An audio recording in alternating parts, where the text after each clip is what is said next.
أنا من نابولي، وأنا أعيش في أقدم عواصم العالم الغربي، حيث كانت متروبوليس في زمن لم توجد فيه نيويورك. ولندن وباريس كانتا بلدتين صغيرتين. أنا من نابولي، وأنا أنتمي إلى أقدم ثقافة في أوروبا، ذات الثقافة التي سمحت لنا بتحدث اليونانية في زمن كان الجميع يتكلم فيه باللاتينية. أنا من نابولي، وأنا أتكلم لغة الدبلوماسية في بلاط ذات الجلالة كاثرين، اللغة التي أعطت إيطاليا تقاليد موسيقية وأدبية ومسرحية. أنا من نابولي، وأنا أعيش في بلدة حيث لم توقد أي نار لتحرق الناس خلال محاكم التفتيش، البلدة التي لم تسمح لمحاكم التفتيش الإسبانية بالدخول إلى محاكمها. أنا من نابولي، وأنا أعيش في بلدة فخورة بكونها معروفة بتسامحها وحسن ضيافتها، بلدة حيث تعيش الآلهة القديمة والجديدة معا، حيث الأرواح كبيرة بما فيه الكفاية لتحملهم وتحبهم جميعا.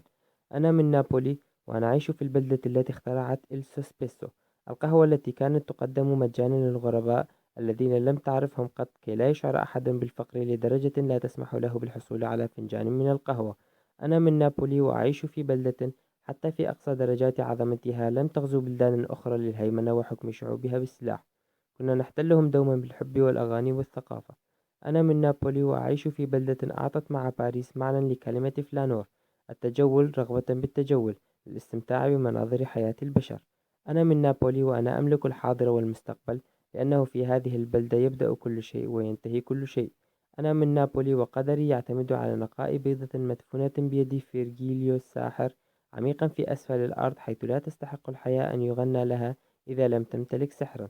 أنا من نابولي، وجسدي يحتضن كل جروحي وآلام إيزيس، وهي تبحث عن جسد أوزيريس. هذا هو الجسد الذي حاولت أن أحييه في حجي عبر المزارات السبع. أنا من نابولي، وأعيش في بلدة ولدت من جسد سيرين عندما توفيت من الهموم لعدم تمكنها من إغواء أوليسيس، حيث الذكاء لم ينهزم أمام الشغف، غير مدرك ما كان يخسر. أنا من نابولي، وأعيش في البلدة التي كان كريستيان أندرسون يأتي ليزورنا من الأضواء الباردة في أقاصي الشمال، وقال عندما كان يغادر: عندما أموت سأعود إلى نابولي لأصبح شبحا، لأن الليل هنا جميل بشكل لا يصدق. نستطيع أن نستمر للأبد، لكن كوني من نابولي لا أستطيع تجنب إمضاء لحظة تفكير على بورغيزيو ورفاقه. لن نسعى هكذا حجما من الحقد. نحن نحب شجاعة السخرية، وللأشخاص الذين يشتمون في مباراة كرة قدم ويصرخون قائلين: نابوليتانز، نحن نكرهكم جميعا، سنجيب بشكل ساخر: جولييت هي ترولوب. شكسبير لم يأخذ الإهانة، الحمقى لم يفهموا، جميع العالم ضحك.